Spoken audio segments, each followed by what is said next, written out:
Why would I choose you when I have better options? She asked during an argument. I nodded and walked away without a fight.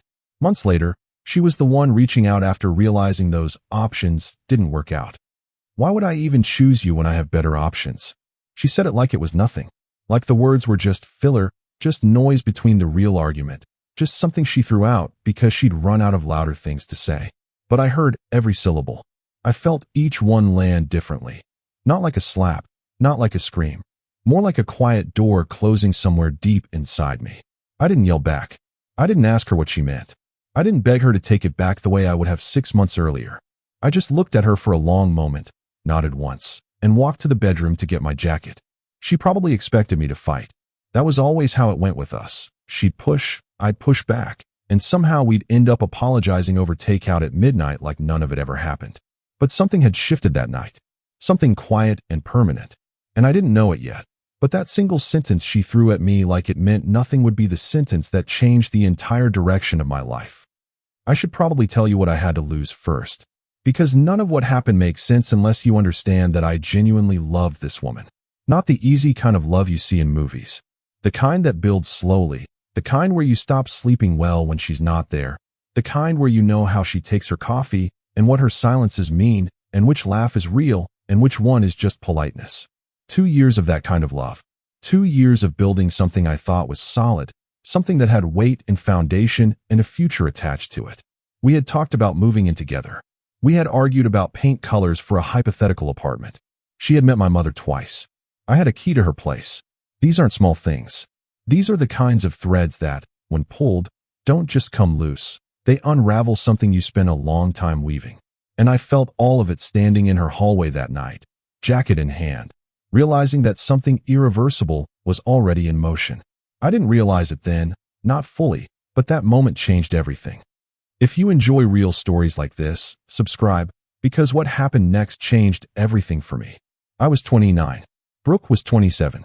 We'd been together for 2 years and 4 months, met through mutual friends at a rooftop thing nobody really wanted to go to, and somehow found ourselves talking until the place emptied out.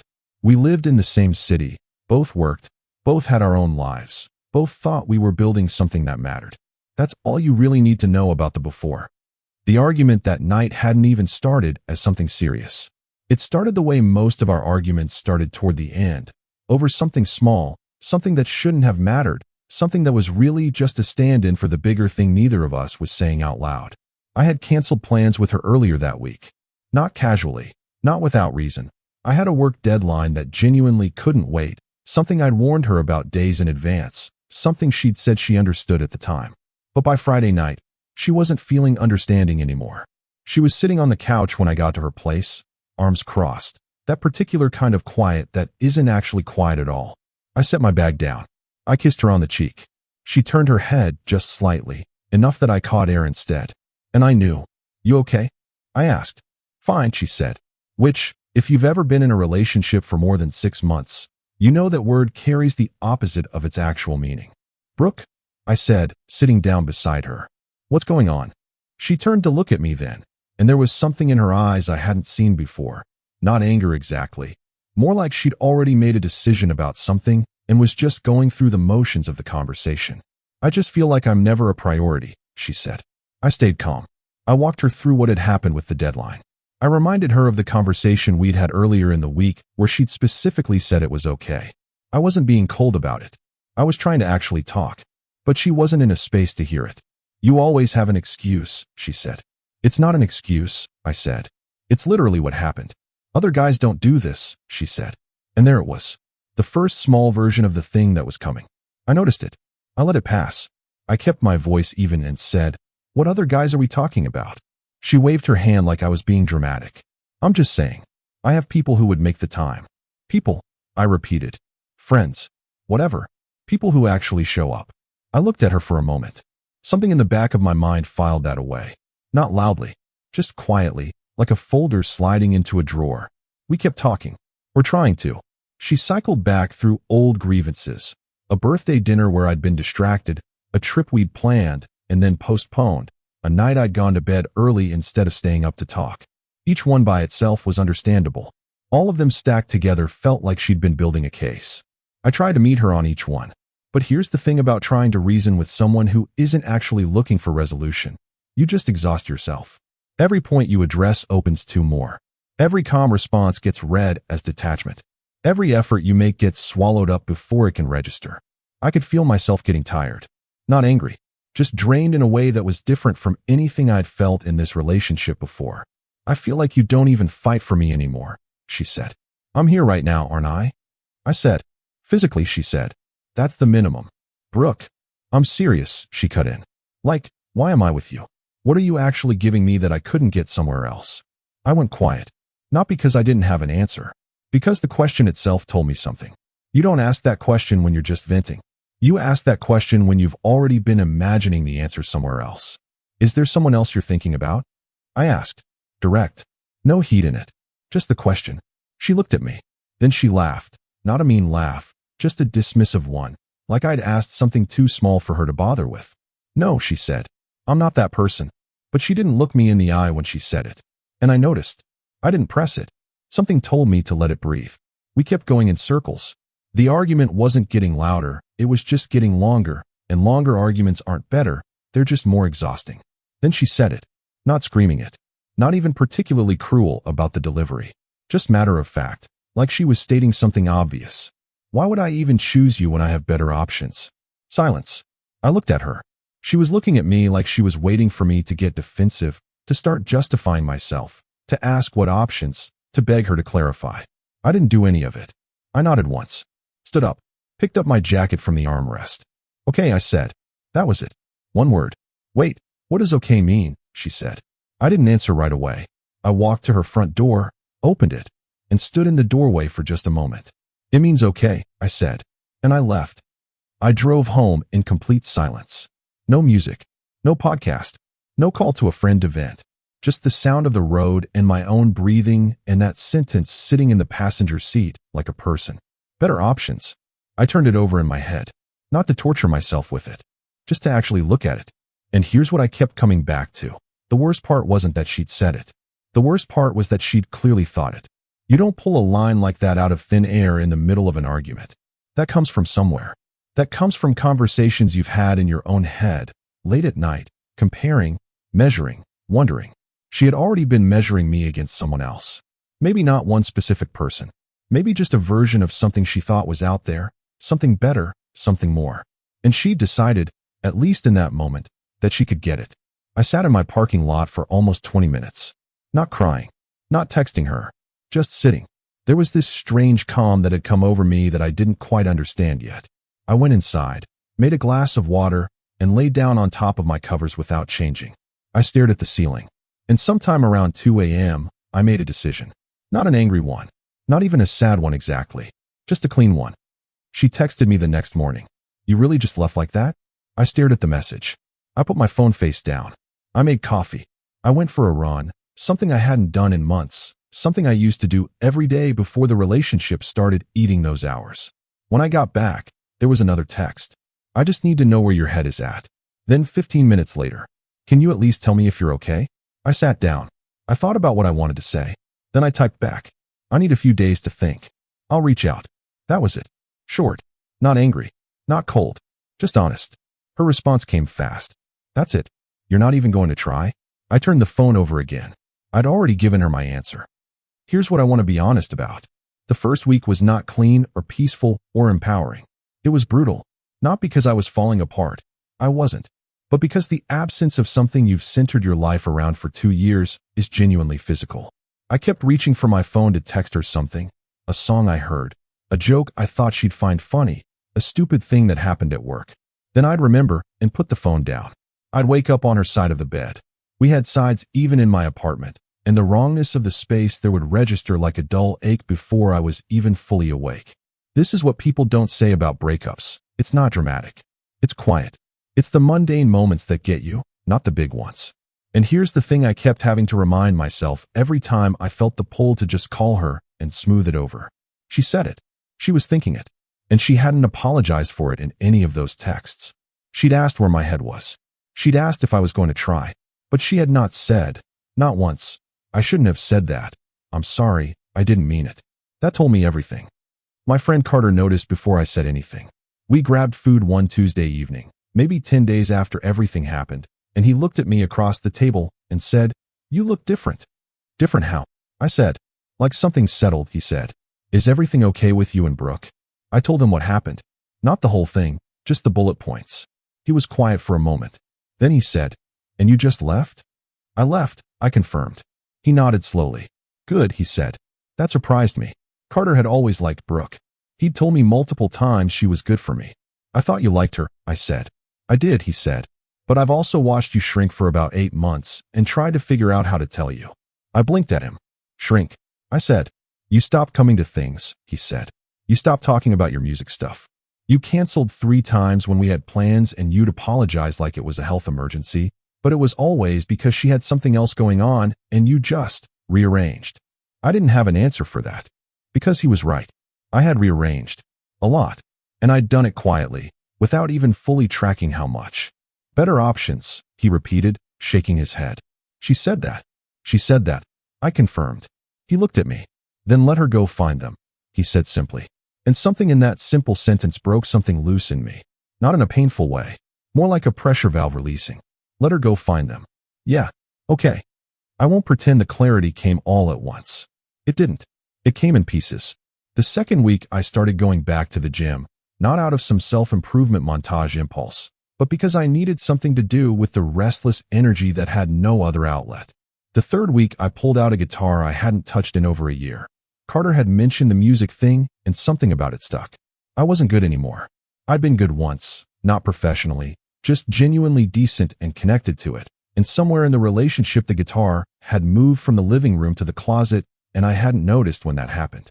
The first time I played again it was rough and awkward and my fingers hurt after 20 minutes. I kept going anyway. I also started saying yes to things. Invitations I would have declined because Brooke and I had standing Saturday plans, or because she didn't like the people, or because it felt easier to just stay home. I went to a work happy hour I'd been skipping for months. I went to Carter's friend's birthday thing even though I didn't know anyone there well. I said yes to a weekend camping trip I would have talked myself out of 6 weeks earlier. And something strange happened. I started feeling like myself again. Not a better self, not a fixed version, just myself, recognizable, present in my own life. That's when it hit me how far I had drifted. Brooke had gone quiet after my initial response. A few days passed without contact. Then she sent a longer message. Not an apology, still no apology, but a softer thing. Something that said she missed talking to me, that she thought we should have an actual conversation, that the argument had gotten out of hand. I read it a few times. I noticed what was in it and what wasn't. What was in it? Missing me, wanting to talk. What wasn't in it? Any acknowledgement that she'd said something genuinely hurtful. Any mention of what she'd meant by better options. Any admission that the question itself had been unkind. I typed back. "I appreciate you reaching out. I don't think I'm ready to talk right now, but I'll let you know when I am." She read it immediately. 3 dots appeared. Then disappeared. Appeared again. Then, okay. That was the last exchange we had for a while. Somewhere around the 6-week mark, something interesting happened that I hadn't planned for. I want to be careful how I talk about this part because I don't want it to sound like a rebound or like I was using anyone. I wasn't. What happened was this. I was at a coworker's birthday dinner, the kind of low-pressure thing where you don't know half the table and the conversation stays easy, and I ended up seated next to a woman named Haley. She worked in a completely different field. We'd never met. She was there because she'd gone to college with the birthday guy. We talked for almost the entire dinner. Not in a charged way. Just easily, naturally. The way conversations go when both people are actually interested and neither one has an agenda. She asked about the guitar. I'd mentioned it in passing. And she lit up because she played piano, and we ended up talking about music for probably an hour. When the dinner ended, she said it had been nice to meet me, and I agreed, and that was it. No number exchange. No extended goodbye. Just a genuinely nice conversation. And I drove home afterward thinking, that's what it feels like when you're actually engaged. When you're present and curious and not editing yourself. I hadn't felt that in a long time. And I knew it wasn't about Haley specifically. It was about me. It was about the version of me that had been sitting in the closet with the guitar. I wanted him back.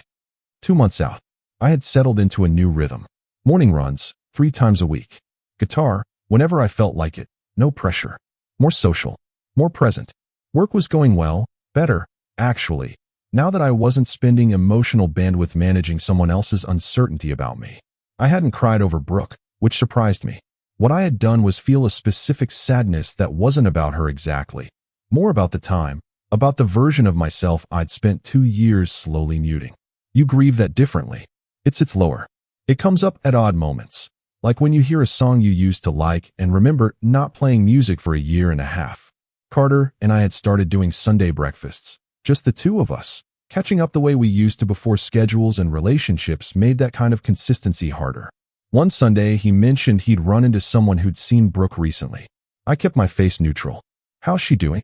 I asked, because I was actually okay enough to ask without it hurting. "I don't know all the details," he said, "but I heard she's been seeing someone." I nodded. Something moved in my chest. Not jealousy exactly. More like confirmation. The options she'd mentioned. They were real. "Good for her," I said. And I meant it. Not in a cold way. In the way that means. I hope she found what she was looking for, genuinely. Because if she did, then we both got what we needed. Carter looked at me like he was checking. "You're actually okay," he said. "I actually am," I said. And it was true. Here's what I didn't know. Here's what nobody told me, and what I had to find out later. The better options, they didn't work out. I wouldn't know that until much later. But here's what I pieced together, partly from mutual friends, partly from what Brooke eventually told me herself. There was a guy. His name was Owen. She'd known him before me. Not closely, just peripherally. Someone in the extended orbit of their friend group who had always shown up at the same places. He was charming. He was the kind of guy who made big gestures without any of the follow-through. He was the kind of guy who, if you watched carefully, was always performing something rather than actually being present. But if you weren't watching carefully, if you were looking at the surface, at the confidence, at the ease of him, he looked like an upgrade. He looked like someone who wouldn't cancel plans. He looked like someone exciting. They started spending time together, apparently, around the period when Brooke and I were arguing more. I don't know if anything happened while we were still together. I chose not to ask that question because I decided I didn't actually need the answer. What I know is that when she made that comment about better options, she had someone specific in mind, and she thought he was worth blowing up 2 years for. The first month, I imagine, was fine. New things usually are. The second month, from what I heard through the grapevine, the cracks started showing. He wasn't consistent. He was attentive when it was fun and absent when it required effort. He was good at beginnings, but he didn't have staying power. There's a type of person who shines at the front end of things, the spark, the first impression, the early weeks, and then loses interest the moment the novelty fades. Owen was that type. I say this without satisfaction. I say it the way you describe a weather pattern. Just a fact of what happened. By the third month, things between them had apparently gotten complicated. By month 4, from what I heard, they weren't seeing each other anymore. I found all this out gradually. I wasn't tracking it. I wasn't waiting for it. I was just living my life, and the information came to me in the ambient way that information does when you share a social circle. And when I heard it, I felt something. Not vindication. Something more like, yeah, that tracks. What I hadn't expected was the call. 3 months and about 2 weeks after I'd walked out of her apartment. I was on a Sunday run, early morning, that cool air kind that makes everything feel cleaner. My phone buzzed in my armband. I glanced at the screen. Brooke. I slowed to a walk. I looked at her name on the screen for a moment. Then I answered. "Hey," she said. Her voice was different. Not broken. She wasn't crying. She wasn't a mess. But quieter. Something in it was less defended. "Hey," I said. "Is this a bad time?" she asked. "I'm on a run," I said. "But I've slowed down." "What's going on?" Pause. "A real one." "I've been thinking about you," she said. I kept walking. I let the silence breathe. "I have some things I want to say to you," she continued. "If that's okay." "Go ahead," I said. She took a breath. And then she said, "I'm sorry." First time. The actual words. First time in over 3 months. What I said to you that night. The thing about options. I've thought about it a lot, and it was cruel, and I'm sorry. I listened. I didn't jump in. I let her keep going. "I think I was in a place where I was scared," she said. "Not about you specifically, but about us. About where we were heading. And instead of saying that honestly, I threw something at you that I knew would hurt." "You knew it would hurt," I repeated. "Yes," she said. "I think so." Yeah, that admission cost her something. I could hear it. "And was there someone specific you were thinking about?" I asked. Another pause. "Sort of," she said. "Someone I thought might be, I don't know." "More. Was he?" I asked. She went quiet. "No," she said finally. "He wasn't. I kept walking. I'm not saying this to get sympathy, she said quickly. I'm not trying to make you feel sorry for me. I needed you to know that I was wrong about that. I appreciate that, I said. Are you, she started, then stopped. How are you doing? Good, I said. And I meant it simply, without edge. You sound good, she said. I am, I said. Another pause. Longer this time. I could almost hear her deciding something. Do you think there's any chance, she said carefully, that we could get coffee? Just to talk. I kept my pace steady. I thought about it. Not quickly. Not emotionally. Just thought about it. I'm open to getting coffee, I said. I'd like to be honest with you though before we do. Okay, she said. I'm in a different place than I was 3 months ago, I said. Not because of anything dramatic. Just, I've had time, and I've done a lot of thinking, and I'm going to need you to understand that this won't be me coming to the table hoping to pick up where we left off. Silence. What does that mean exactly, she asked. It means I'll hear you, I said.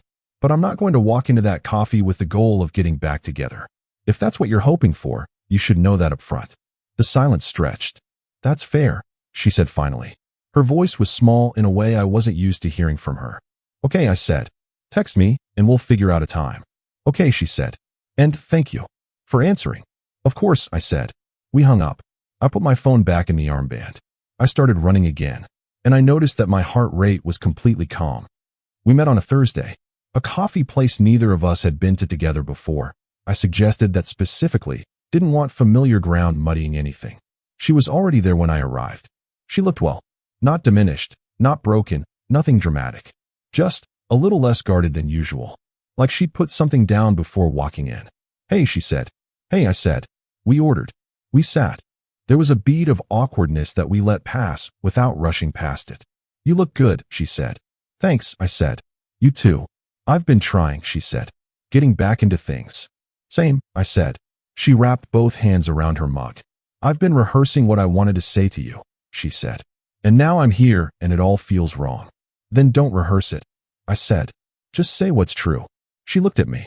Something in her eyes that I'd seen before, not often, but a few times over 2 years, the version of her that was genuinely without pretense.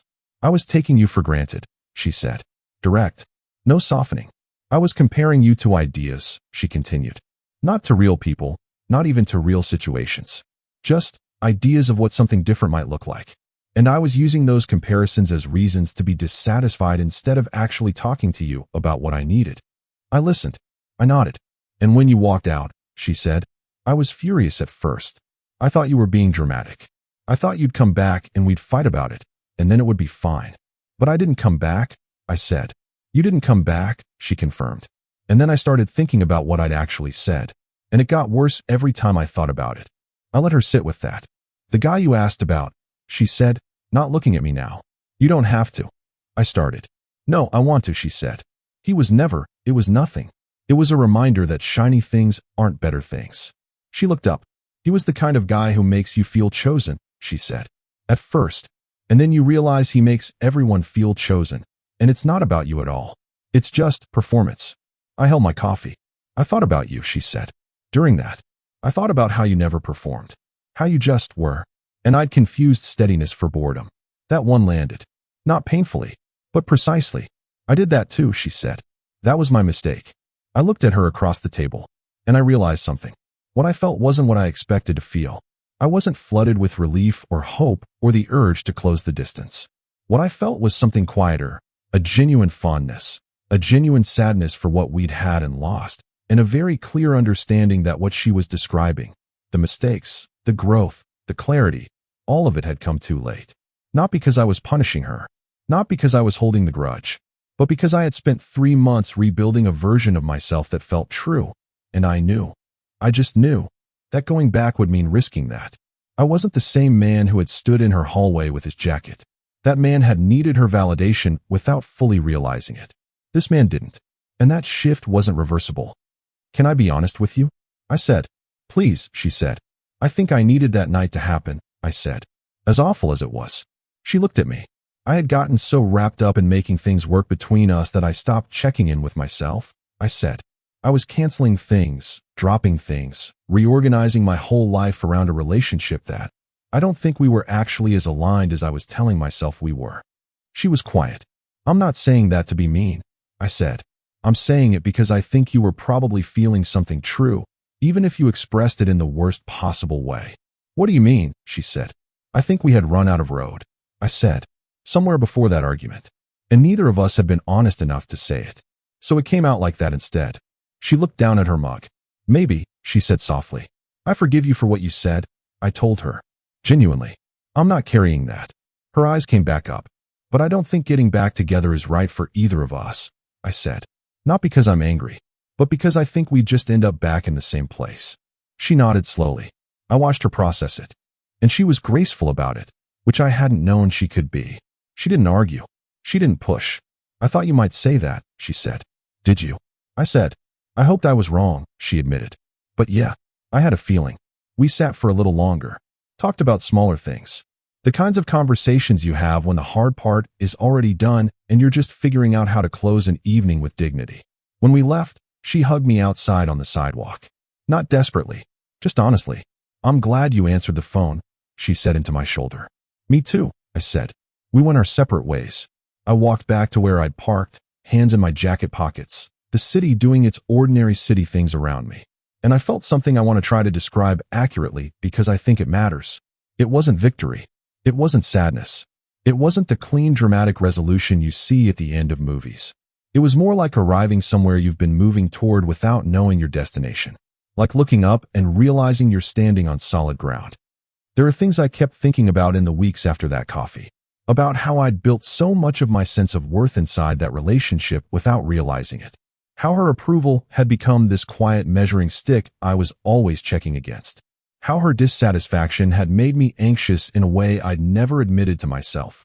Anxious in the specific way that makes you smaller, that makes you edit and rearrange and preemptively apologize. I thought I was being a good partner, and in some ways I was. But I was also dissolving. Quietly. In increments too small to notice until Carter pointed it out over a meal. That's the insidious thing about slow drift. You don't feel it happening. You just look up one day and you're somewhere completely different from where you intended to be. What that argument gave me, what her walking it back gave me, was the full picture. Not just the ending of the relationship, but the entire arc of it, laid out with enough distance to actually see the shape of it. And what I saw was this. She hadn't been wrong that something was off. She'd just been looking in the wrong direction. The problem wasn't that I needed to be replaced.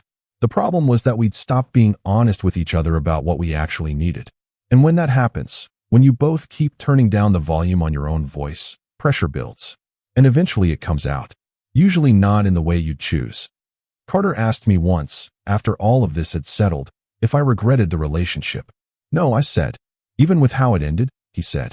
Especially with how it ended, I said. He gave me a look. I mean it, I said. I needed to watch myself walk away from something that wasn't working and feel okay afterward. I hadn't known I could do that. He thought about that. Fair, he said. And I got 2 years of something real, I said. It wasn't all bad. It just ran its course. He nodded. She was right about one thing, I said. He looked at me. I wasn't fighting anymore, I said. Just not for the reason she thought. A few months after the coffee, I ran into Haley again. Different setting. A mutual connections housewarming. The overlap of social circles doing what they do. She recognized me before I recognized her. Guitar guy, she said. I laughed. Piano woman, I said. We talked for most of the party again. But this time, before she left, she said, we should actually go somewhere and do this properly. And I said, yeah, we should. I'm not going to tell you that was the beginning of something perfect. I don't know what it's the beginning of yet. What I know is that I walked into it as the full version of myself. Not a curated version. Not the version who'd been slowly edited down by 2 years of wanting to be enough for someone who was comparing him to ideas. Just me. Curious, present, unguarded. That's all I was trying to get back to. People ask me sometimes, when I tell pieces of this story, whether I think she meant it. The better options thing. Whether she was just venting or whether she genuinely believed it in that moment. And my honest answer is, I think both can be true simultaneously. I think she was venting. I also think there was a real thought underneath the vent. A real comparison she'd been running. A real dissatisfaction she'd been sitting with. The vent made the thought visible. And that's what changed things. Not because I couldn't forgive the words. I did forgive them. But because the words showed me something I couldn't unsee. They showed me that there was a gap between how she talked about us when we were close and how she talked about us when she was frustrated. And that gap was too wide. Because the version of you that comes out when you're frustrated, that's a real version of you. Maybe not the whole version, but real. And I needed to be with someone for whom even the frustrated version of themselves still looked at me with something other than comparison. She texted me once more, about a month after the coffee. Just a short one. Hope you're doing well. I mean it. I wrote back. I am. Hope you are too. And then, gently, I let the thread go quiet. No drama. No finality. Just the quiet natural end of something. Like a song that finishes, and then the room is simply a room again. I still run on Sunday mornings. I still play guitar, not every day, but enough that my fingers have remembered themselves. I still go to things, say yes to things, show up to things. I am, most days, genuinely at ease in my own life. And here's the thing that nobody tells you about that moment. The one where someone tells you they have better options. They think they're diminishing you. They think they're holding all the cards. But what they're actually doing is handing you the clearest possible picture of where you stand. And what you do with that picture is entirely up to you. I picked it up. I looked at it clearly. And then I walked out the door and built a life I could actually recognize. She called it walking away without a fight. And she was right. I didn't fight. But not because I didn't have anything to fight for. Because I finally understood what was actually worth fighting for. And it wasn't the argument. It wasn't the relationship. It wasn't her approval or the 2 years or the hypothetical apartment with the paint colors we'd argued over. It was me. The version of me that used to run in the mornings and play guitar and show up to things and talk freely and take up space without apologizing for it. That was worth fighting for. So I did, just not in the direction she expected. She asked why she'd choose me. Months later, she was the one calling. And by then, the answer to her question no longer mattered, because I had already chosen myself.